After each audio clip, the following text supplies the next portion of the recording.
Hi all, this is Steve Murray, the market chartist on behalf of forextraders.com, and we're going to look at now both the Australian and New Zealand dollars, both against the US currency in here, and we still see underlying bearish pressures for both these currencies, the Antipodean currencies, despite recent rebound efforts that we see as corrective in nature. We're going to start off here with the Australian dollar versus the US dollar, AUDUSD.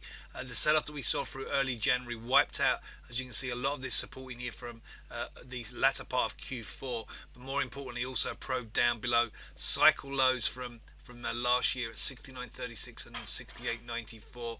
That bearish shift, despite the rebound effort we've seen more recently, leaves negative pressures.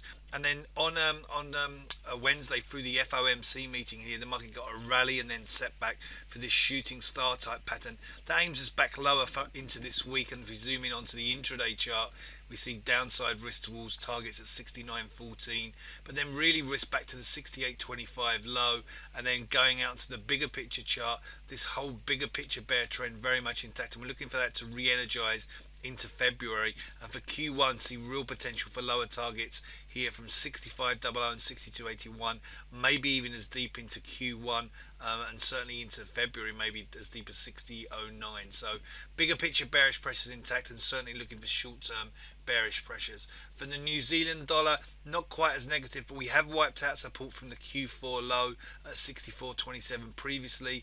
A lackluster rebound effort and fading already through the last week. A bearish outside pattern set up through both the FOMC and through the RBNZ meeting that we had on Wednesday. So that leaves negative pressures. The market already probed down below 63.79, this retracement support. And real risk now, we feel, through late January and then into February for a new cycle low, and then to challenge these cycle lows from last year at 62.32 and 61.95. So for both Aussie and New Zealand dollars, looking for a more bearish theme to re-energize now going through month end and into February. This has been Steve Miley, the market chartist on behalf of forextraders.com, and I wish you a great trading day and week.